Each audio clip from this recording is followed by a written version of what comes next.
Shalom Bapak Ibu Saudara, selamat datang dalam ibadah online GBI Grace Community Center. Merupakan sebuah kebanggaan bagi kami jika Bapak Ibu dapat beribadah bersama-sama dengan kami melalui channel YouTube Grace Community Center. Kami yakin dan percaya bahwa Roh Kudus dapat bekerja dimanapun kita berada. Karena itu saat ini siapkan hati dan siapkan roh Bapak Ibu Saudara untuk mengikuti ibadah ini dengan baik. Jika Bapak Ibu Saudara merasa diberkati dengan ibadah ini, silakan tekan tombol subscribe untuk mengikuti kami di channel YouTube Grace Community Center. Dan juga jika Bapak Ibu membutuhkan pelayanan doa, silakan menghubungi kami melalui nomor WhatsApp yang tertera ataupun juga mengirimkan pesan melalui Instagram dan Facebook GBI Grace Community Center. Terima kasih, selamat beribadah, Tuhan Yesus memberkati. Shalom, selamat hari Minggu. Kita bersyukur sampai hari ini kita masih diberikan kesehatan yang baik dari Tuhan. Amin. Sungguh anugerah Tuhan luar biasa bagi setiap kita. Untuk itu tak henti-hentinya mari kita naikkan syukur kita buat Allah kita. Sebab Dia Allah yang sangat baik. Kami bersyukur Tuhan. Kami bersyukur memiliki Allah seperti Engkau Tuhan. Sungguh Tuhan kami mau naikkan syukur kami hanya bagi-Mu ya Bapa. Oh Tuhan, mari Engkau hadir ya Yesus. Engkau yang bertahta Tuhan atas penyembahan pujian kami. Haleluya Yesus. Datang Roh Kudus, Kau ku rindu. Dengan minyak yang baru urapiku. Mengalir penuhiku, mengalir pulihkanku. Kuasa-Mu bebaskan hidupku. Datang Roh Kudus, Kau ku rindu. Amin Tuhan. Dengan minyak yang baru urapiku. Mengalir penuhiku, mengalir pulihkanku. Kuasa-Mu bebaskan hidupku. Satu yang ku rindu, bersekutu denganmu. Bawaku lebih lagi tinggal di dalam-Mu. Nikmati hadirat-Mu, jamalah seluruh hidupku. Kuasa-Mu mengubah hidupku. Haleluya Tuhan, mari Engkau hadir ya Bapa. Datang Roh Kudus, Kau ku rindu. Dengan minyak yang baru urapiku. Mengalir penuhiku, mengalir pulihkanku. Kuasa-Mu bebaskan hidupku. Satu yang ku rindu, satu yang ku rindu. Bersekutu denganmu. Bawaku lebih lagi tinggal di dalam-Mu. Nikmati hadirat-Mu, jamalah seluruh hidupku. Kuasa-Mu mengubah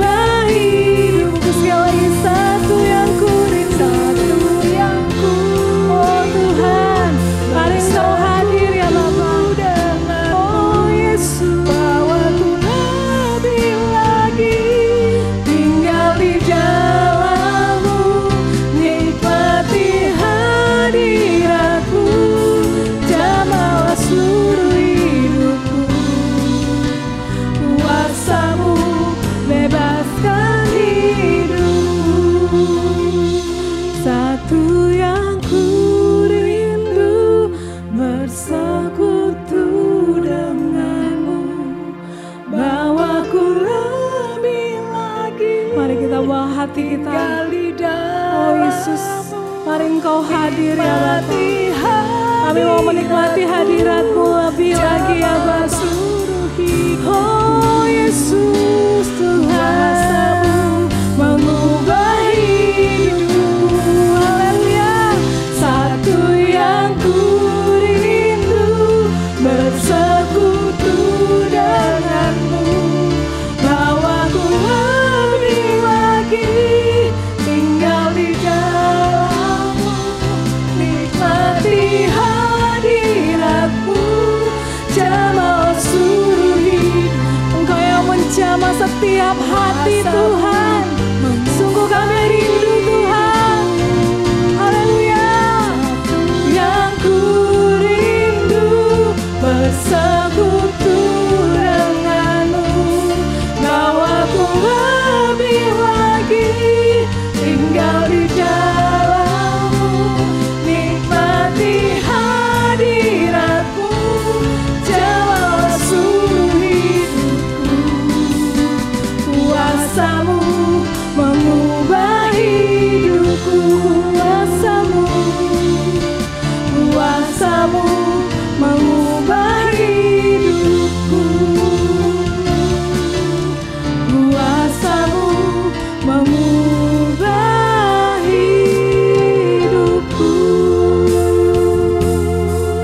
Oh Yesus, ini kerinduan hati kami. Kau yang menjamah setiap hati kami. Kami bersyukur. Yesus Tuhan kami. Hanya Kau yang layak kami sembah. Hanya Kau yang layak kami agungkan. Oh hadirat-Mu Tuhan, kami rindukan. Mari Yesus Kau hadir, menjamah setiap hati. Oh Tuhan, kami bersyukur padamu Yesus. Ya Rabbi, sekarang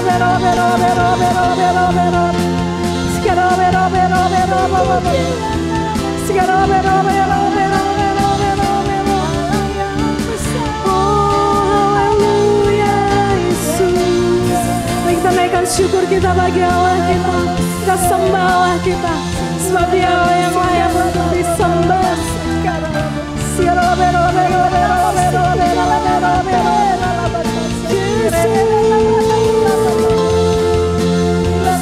Kau hadir Tuhan.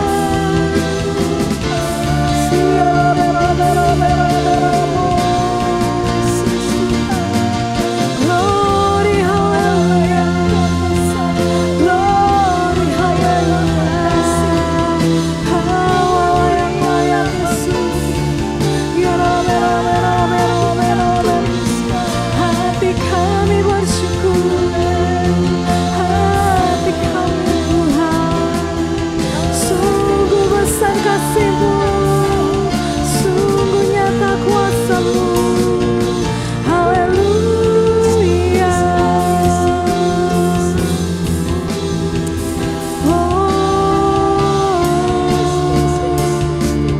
Haleluya. Ku bersyukur Tuhan untuk kasih-Mu Yesus. Haleluya Yesus. Mari kita naikkan syukur kita buat Allah kita. Oh, glory haleluya. Haleluya Tuhan.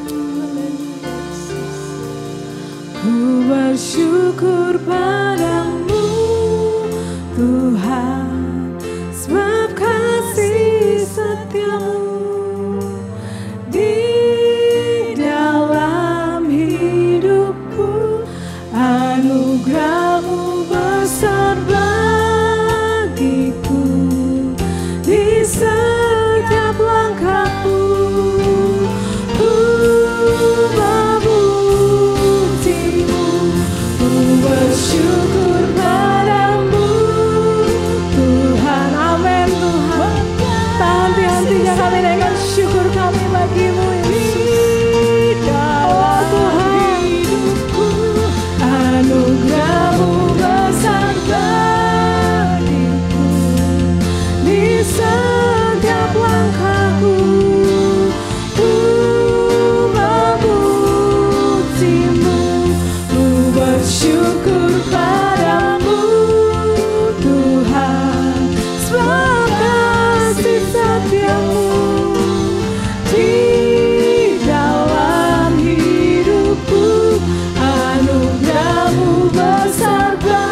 Glory, haleluya Yesus. Sungguh kami memuji Engkau Tuhan. Sungguh kami menyanjung Engkau ya Bapa. Sungguh Engkau Allah yang layak Tuhan untuk kami agungkan Tuhan. Terima kasih ya Yesus. Mari kita siapkan hati kita lebih lagi. Kita mau bersyukur untuk setiap kebaikan Tuhan. Apapun yang Tuhan izinkan dalam setiap hidup kita. Percaya, jangan kita takut. Karena kita memiliki Allah yang selalu memelihara setiap kita. Amin. Mari kita siapkan hati kita. Kita tinggikan Allah kita sekali lagi. Haleluya Yesus.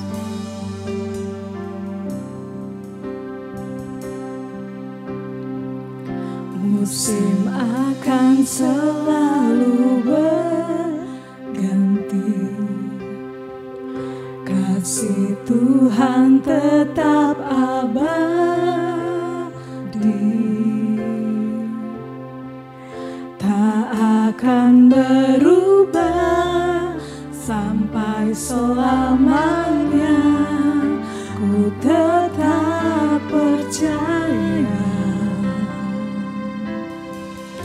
ku yakin Tuhan memberkati. Amin Tuhan. Ku yakin Tuhan melindungi.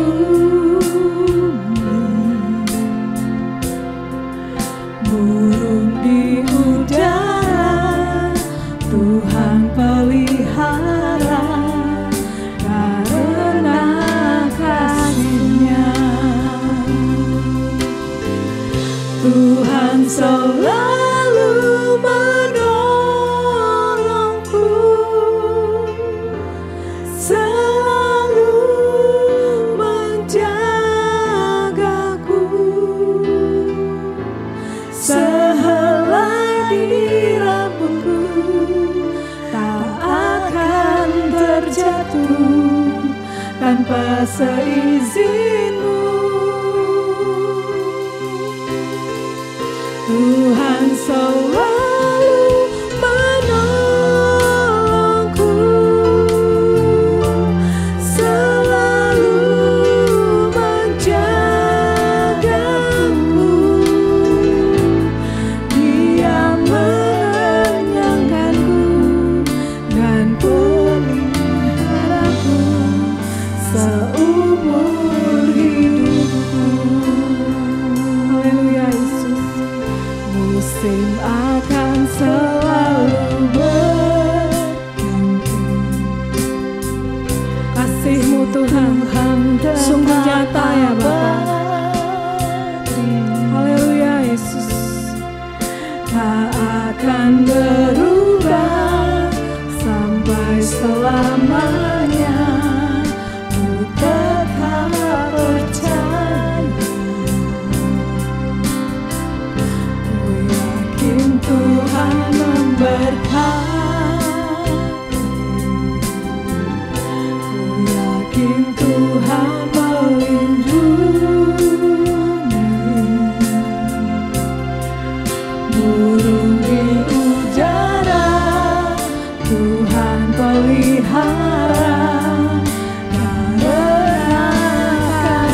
Sungguh Engkau Allah pemelihara kami Tuhan. Kami bersyukur Tuhan memiliki pelindung seperti Engkau ya Bapa. Terima kasih Tuhan untuk kasih setia Tuhan yang begitu besar dalam kehidupan kami Tuhan. Sebentar kalau kami akan mendengarkan firman-Mu, kiranya Engkau juga yang akan memberkati, memakai setiap hamba-Mu Tuhan yang akan menyampaikan isi hati-Mu. Engkau juga yang memberkati setiap kami yang mendengar firman-Mu Tuhan. Berbicaralah bagi setiap kami. Terpujilah nama-Mu, di dalam nama Tuhan Yesus, haleluya, amin. Bapak Ibu Saudara, salah satu cara untuk kita memuliakan Tuhan juga adalah melalui pemberian kita. Tiba saatnya kita dapat memberi persepuluhan dan persembahan kita melalui transfer ke rekening yang tertera di layar Bapak Ibu, atau juga dengan men-scan kode QR yang ada di layar. Atau Bapak Ibu Saudara dapat membawanya ke kantor gereja pada hari kerja. Mari kita berdoa untuk persembahan kita. Bapa di surga, terima kasih bahwa Engkau selalu menyediakan segala yang kami butuhkan. Terima kasih bahwa Engkau selalu mencukupkan apa yang menjadi kebutuhan kami tepat pada waktunya. Terima kasih juga Tuhan untuk benih yang Kau berikan kepada kami, baik benih roti untuk kami makan maupun benih untuk kami tabur. Saatnya Tuhan kami akan menabur benih kami Tuhan, biar kiranya Engkau yang memberkati dengan limpah pemberian kami ini. Terima kasih Bapa, dalam nama Anakmu Yesus Kristus kami berdoa dan mengucap syukur. Amin. Shalom, selamat pagi, selamat hari Minggu. Minggu ini adalah minggu sebelum kita merayakan Paskah. Hari Jumat nanti kita memperingati kematian Yesus Kristus, dan hari Minggu depan kita merayakan kebangkitannya, kemenangannya atas maut. Jadi minggu ini adalah minggu yang sangat bermakna bagi kita, bagaimana Yesus menghadapi salib. Nah, hari ini saya ingin menyampaikan firman Tuhan secara agak berbeda sedikit. Seandainya saya seorang Pontius Pilatus. Nah, seandainya saya seorang Pontius Pilatus. Nah, apa yang saya ungkapkan ini adalah gambaran dari seandainya saya seorang Pontius Pilatus. Bapak Ibu Saudara, saya adalah Pontius Pilatus. Saya adalah gubernur yang malang. Gubernur yang ditempatkan oleh Kaisar Romawi ada di Jazirah Galilea untuk menjadi gubernur di sana. Saya berpikir masyarakatnya adalah masyarakat yang unik. Masyarakat yang fanatik dengan agamanya, masyarakat yang sangat kaku dengan tradisi-tradisi nenek moyangnya, sehingga saya pikir ini masyarakat yang aneh. Tetapi selama apa yang menjadi tugas saya, melakukan perintah dari Kaisar, oke, seluruh keuangan bisa kami galang dengan baik dari masyarakat, maka itu sudah cukup baik. Tapi dari sejak semula yang saya pikir keadaan ya sudahlah seperti ini, tiba-tiba satu hari hal yang sangat mengagetkan terjadi. Dalam peristiwa itu memberikan pelajaran yang sangat dalam bagi saya, yang membawa penyesalan untuk sikap yang saya pilih. Sehingga hari ini saya ingin membagikan apa yang saya pelajari ketika saya menyaksikan, mengikuti peristiwa yang kemudian justru menjadi peristiwa yang paling penting dalam hidup saya. Yaitu tentang pribadi seorang yang tadinya saya anggap biasa. Memang dia sudah pernah saya dengar dari para tentara. Saya dengar dari para pegawai yang lain. Tetapi saya anggap biasa. Tetapi hari ini saya berhadapan dengan dia. Saya melihat bagaimana dia bereaksi. Bagaimana dia berespon. Bagaimana dia berkata-kata. Dan bagaimana dia bersikap. Dan dari situ saya justru mendapat pelajaran. Dia tidak berkata-kata mengajar saya. Dia tidak menyampaikan berbagai macam teori atau pengajaran, tapi justru dari pilihan sikapnya. Saya tahu, saya mendapat pelajaran yang penting dari dia.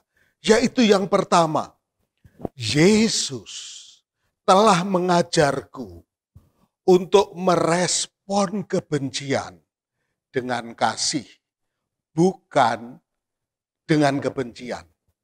Kebencian tidak dibalas dengan kebencian, tetapi kebencian dibalas dengan kasih.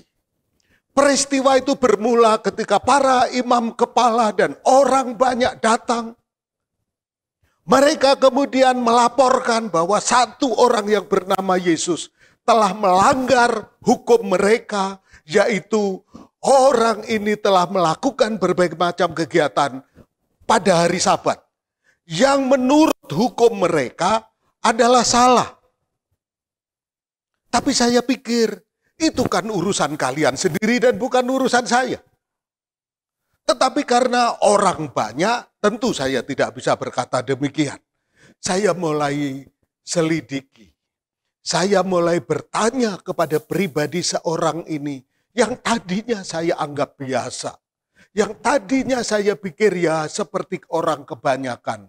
Tetapi hari itu, dengan wajahnya yang kuyu, badannya penuh dengan darah, cambukan, dera, siksaan. Dia sudah sangat lemah fisiknya. Saya tanya berbagai pertanyaan kepada dia.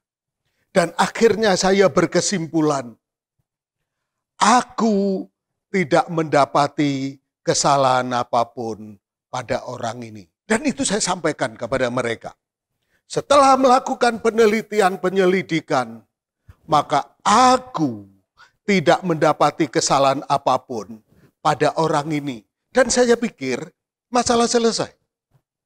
Tetapi ternyata respon orang spontan berkata, orang banyak menyampaikan lagi pendapat mereka. Jikalau engkau membebaskan dia, engkau bukanlah sahabat kaisar. Setiap orang yang menganggap dirinya sebagai raja, ia melawan kaisar. Wow. Ternyata mereka memiliki celah untuk mereka mainkan. Supaya mereka bisa mendorong perkara ini sesuai dengan tujuan mereka. Ternyata mereka bukan orang-orang yang bisa disepelekan. Mereka adalah orang-orang yang berpengetahuan juga. Sehingga mereka bisa menggunakan celah apapun untuk mengajukan tuntutan. Wow. Karena itu saya mulai berhati-hati.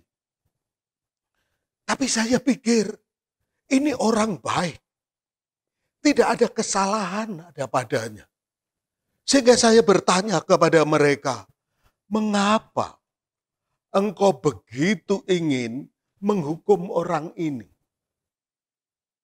Dan saya akhirnya mengetahui mengapa orang banyak itu, yaitu orang-orang Yahudi baik kepala-kepala rumah ibadah, imam-imam kepala dan orang banyak begitu marah kepada pribadi yang baik ini. Sebab itu orang-orang Yahudi lebih berusaha lagi untuk membunuhnya.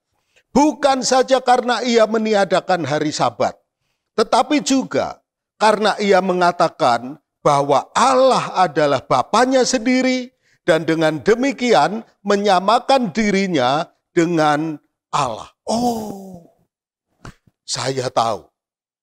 Ternyata mereka tidak bisa menerima perkataan Yesus yang mengatakan bahwa dia adalah anak Allah. Karena dengan demikian dia akan menyamakan dirinya dengan Allah. Nah, Bapak Ibu Saudara, sebetulnya aku ini juga bukan orang yang baik. Ketika saya mengadili perkara ini, saya tahu siapa diriku. Sebenarnya selama ini saya tahu siapa saya. Pada waktu itu datanglah kepada Yesus beberapa orang membawa kabar tentang orang-orang Galilea yang darahnya dicampurkan Pilatus dengan darah korban yang mereka persembahkan. Aku bukan orang baik, aku juga orang kejam. Dan mungkin mereka semua juga tahu bahwa saya orang yang kejam. Mereka berharap saya juga bersikap kejam terhadap orang ini sesuai dengan tuntutan mereka. Tetapi ini adalah orang yang baik.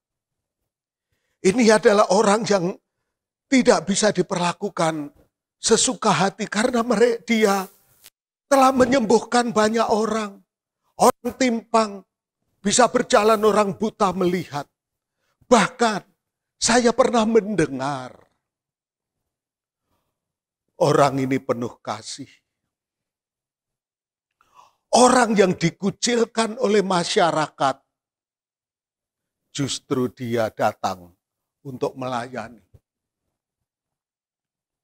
Saya jadi teringat, satu kali salah satu orang bernama Sakeus datang kepada saya. Dia pemungut cukai. Dia yang bertugas memungut biaya pajak kepada masyarakat untuk disetor Kaisar Romawi. Tetapi satu kali dia datang dan bercerita bahwa dia telah bertemu dengan Yesus yang mengubah arah hidupnya.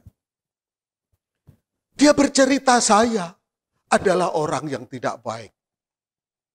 Biasanya saya memungut cukai lebih besar dari yang mereka harus bayarkan kepada saya. Saya melakukannya dengan kejam. Saya melakukannya dengan paksaan keras. Akhirnya, karena tingkah laku saya dibenci. Saya dikucilkan oleh masyarakat. Tidak ada seorang pun yang menyukai saya. Tetapi ada satu orang yang berbeda. Ketika semua orang membenci saya, ketika semua orang memandang buruk tentang saya, dia datang menghampiriku. Dia ke rumahku. Dia menerima aku. Perbuatannya yang sangat luar biasa, yang sangat menyentuh, telah mengubah hatiku. Sehingga aku mau berkomitmen untuk hidup yang baru. Tetapi Sakeus berdiri dan berkata kepada Tuhan, Tuhan, setengah dari milikku akan kuberikan kepada orang miskin. Dan sekiranya ada sesuatu yang kuperas dari seseorang, akan kukembalikan 4 kali lipat. Nah, orang yang baik, orang yang telah menunjukkan sikap yang begitu dalam di hatiku, dia telah mengajariku untuk merespon kebencian dengan kasih, bukan dengan kebencian.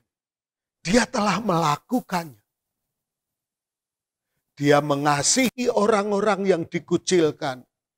Dia menolong orang-orang yang membutuhkan. Dia memberi respon yang baik kepada orang-orang yang benci kepada dirinya. Tetapi masih ada lagi. Bukan hanya itu yang dia telah lakukan. Ada lagi yang kemudian membuat saya menjadi semakin bingung. Tentang seorang pribadi yang luar biasa ini.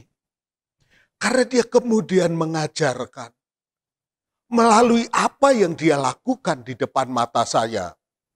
Yesus telah mengajariku untuk rela menderita untuk menolong orang lain. Rela menderita untuk menolong orang lain. Aku pikir dalam hidupku sebagai bagian dari penguasa, kalau aku berhasil mendominasi, Kalau aku berhasil menguasai, itulah yang akan menang. Itulah yang membawa kebahagiaan. Berkuasa, dominan, jalan kemenangan. Tetapi orang ini, dia punya pengikut yang sangat banyak. Karena perbuatan-perbuatan baiknya telah menolong dan didengar oleh banyak orang. Dia orang baik.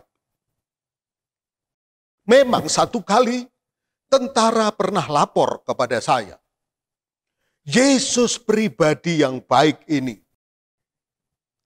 pernah marah dan sangat marah di bait Allah, di tempat ibadah mereka. Dia menjungkir balikkan meja, dia keluarkan cambuknya, mengusir orang-orang yang berdagang.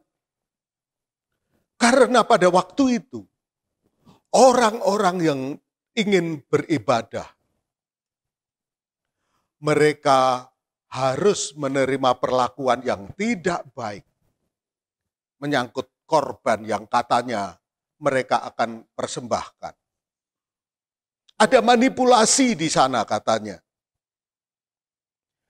Ada ketidakjujuran dalam keuangan di sana katanya. Sehingga seperti mirip perdagangan saja dan bukan rumah ibadah. Itu yang aku dengar. Dia begitu marah dan kemudian dia berkata kepada mereka, ada tertulis, rumahku akan disebut rumah doa, tetapi kamu menjadikannya sarang penyamun. Nah,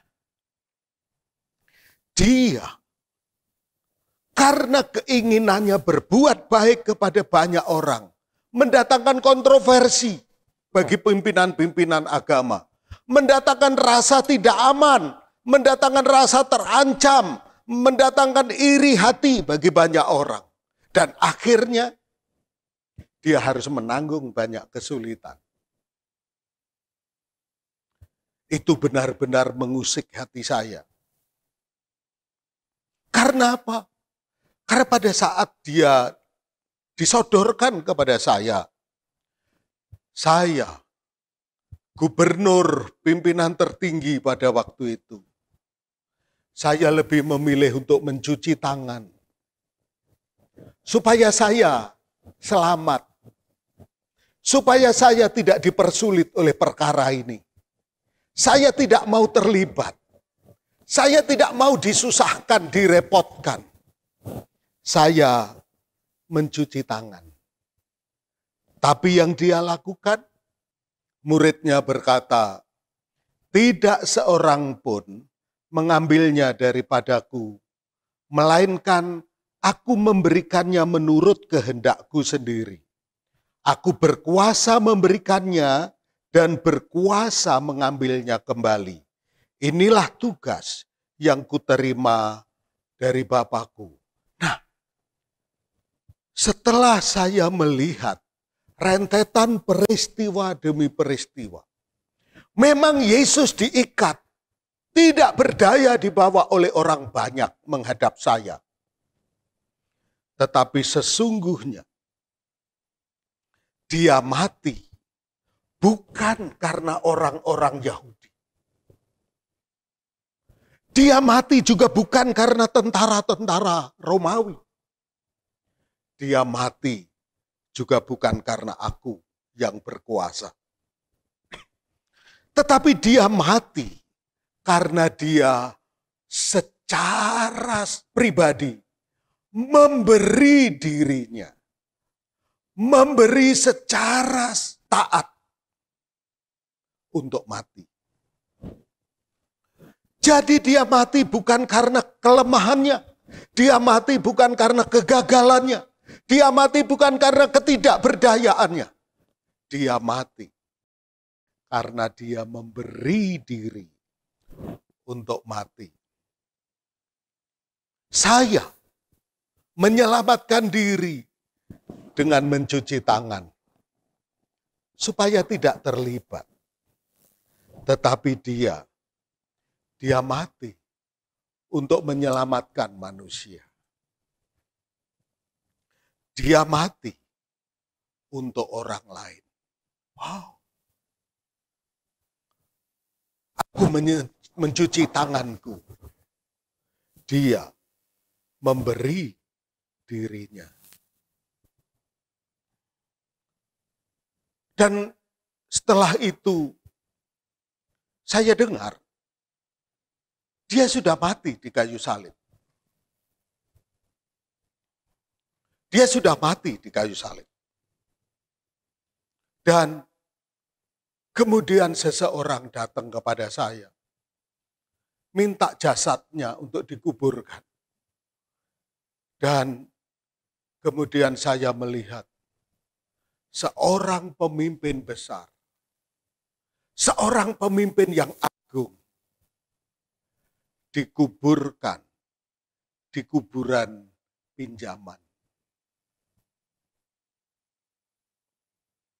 Dikuburkan di kuburan orang yang memintanya dari saya. Dan setelah dikuburkan, sesuatu lagi terjadi. Para pemuka agama menuntut perlakuan khusus untuk kuburan ini. Karena mereka berkata bahwa akan terjadi kecurangan terhadap mayat Yesus ini. Mayat Yesus ini akan dicuri oleh orang-orang, murid-muridnya yang fanatik mengikuti dia. Maka kuburan ini bukan hanya ditutup dengan batu yang sangat besar, tetapi kuburan ini harus dijaga oleh para tentara. Karena saya mendengar orang berkata, orang ini berkata, aku dapat merubuhkan bait Allah dan membangunnya kembali dalam 3 hari. Di kesempatan lain, ada yang berkata bahwa dia pernah mengatakan demikian. Sebab seperti Yunus tinggal di dalam perut ikan 3 hari 3 malam, demikian juga anak manusia akan tinggal di dalam rahim bumi 3 hari 3 malam. Berarti dia akan bangkit lagi, dia akan hidup lagi. Itulah sebabnya aku harus mengerahkan tentara-tentara untuk menjaga kubur itu 3 hari 3 malam. Dan aku ingin tahu apa yang terjadi. Itu menjadi malam-malam yang susah. Itu malam-malam yang tegang. Hari-hari yang penuh dengan ketegangan. Sehingga aku teringat. Aku teringat dengan peringatan istriku. Saat aku akan memutuskan perkara tentang orang ini. Istriku berpesan, jangan engkau mencampuri perkara orang benar itu. Sebab karena dia, aku sangat menderita dalam mimpi tadi malam. Dan benar. Setelah itu, berita kebangkitan menggemparkan. Batu yang besar terguling dan jenazah tidak ada di dalam kuburan itu. Menggemparkan. Para pimpinan agama mencoba menutupi berita ini. Tetapi berita itu telah tersiar. Makin lama makin meluas, makin meluas. Dan saya dapati ada 500 orang saksi. Yang mereka berani bersaksi tanpa rasa takut. Bahwa mereka telah menyaksikan bahwa dia telah hidup kembali. Mereka adalah orang-orang yang telah menerima kebaikannya dan menerima pengajarannya. Sehingga mereka terus menyuarakan, Yesus sudah bangkit. Yesus sudah bangkit.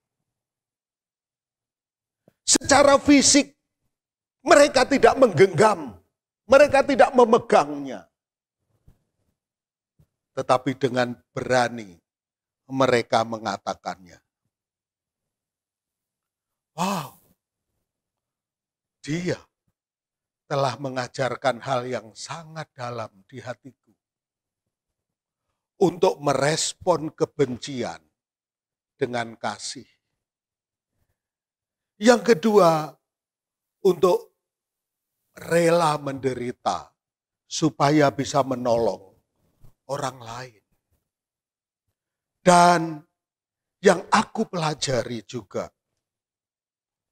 Yesus telah mengajariku bahwa kematian bukan akhir dari segalanya. Sungguh, dari semua peristiwa yang aku amati, benar apa yang dikatakan. Dia adalah anak Allah.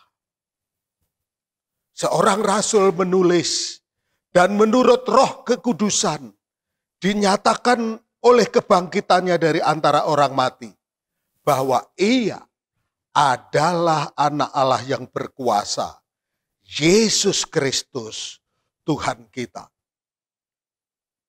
Sungguh, dia adalah anak Allah. Sekarang pertanyaannya, seperti yang aku tanyakan, sejak aku melihat Yesus. Jika begitu, apakah yang harus kuperbuat dengan Yesus yang disebut Kristus? Jika demikian faktanya, dia yang sangat mengasihi manusia, dia yang relakan memberikan dirinya sendiri untuk keselamatan manusia. Apakah yang harus kita perbuat dengan Yesus yang disebut Kristus? Dia berkuasa atas maut. Kematian tidak sanggup mengalahkannya. Dia hidup, benar-benar hidup. Karena itu, dia layak untuk menjadi pengharapan bagi kita. Karena dia hidup. Karena dia telah mengalahkan maut. Dia layak menjadi pengharapan kita untuk hidup kekal kita. Dia layak untuk menjadi pengharapan bagi keselamatan jiwa kita. Dan karena dia hidup mengalahkan kuasa maut, dia layak untuk menerima penyembahan kita. Amin. Mari kita berdoa. Tuhan Yesus, pagi ini kami belajar. Engkau anak Allah yang hidup. Engkau telah memberi teladan kepada kami, supaya kami merespon kebencian dengan kasih. Supaya kami memiliki kerelaan untuk menderita, supaya kami bisa menjadi berkat bagi orang lain. Dan bahwa di dalam hidup ini Tuhan, Engkau telah mengajari kami bahwa kematian bukan akhir dari segalanya. Engkau harapan untuk hidup kekal kami. Engkau harapan akan keselamatan kami. Karena itu Tuhan, hari ini kami meneguhkan, menguatkan hati kami. Untuk kami terus tetap di dalam Engkau, Tuhan dan Juru Selamat kami. Terpuji namamu Tuhan, terima kasih untuk anugerah-Mu bagi kami. Kau memberkati setiap kami, Kau memberkati semua jemaat Tuhan. Dalam rumah tangga, keluarga-keluarga jemaat-Mu Kau memberkati. Dalam usaha pekerjaan, dalam seluruh pelayanan kami, Engkau memberkati kami. Ada banyak jiwa Tuhan yang memerlukan berita ini. Berita yaitu Engkaulah pengharapan dunia. Pengharapan akan hidup yang kekal. Pengharapan atas keselamatan jiwa manusia. Berkati bangsa dan negara kami. Berkati pemerintah kami yang sedang gencar melakukan vaksinasi. Tuhan memberkati kami. Kami percaya Indonesia segera terlepas dari COVID-19. Dan kami mengalami kemajuan demi kemajuan. Allah memberkati bangsa Indonesia. Allah memberkati pulau-pulau, desa-desa. Tuhan, supaya di sana Injil-Mu diberitakan. Suku-suku bangsa bersorak-sorai karena keselamatan yang daripada-Mu. Terpuji nama-Mu Tuhan, dan karena itu jemaat, mari kita bangkit berdiri dan menerima berkat Tuhan. Haleluya, mari kita angkat tangan kita. Yesus, harapan manusia. Yesus, harapan dunia untuk kehidupan kekal, untuk keselamatan jiwa. Dia harapan kita semuanya. Karena itu terimalah berkat dari Allah Bapa, kasih sayang Tuhan Yesus Kristus, dan persekutuan Roh Kudus menyertai kita mulai saat ini sampai selama-lamanya. Amin. Tuhan memberkati kita semuanya. Shalom.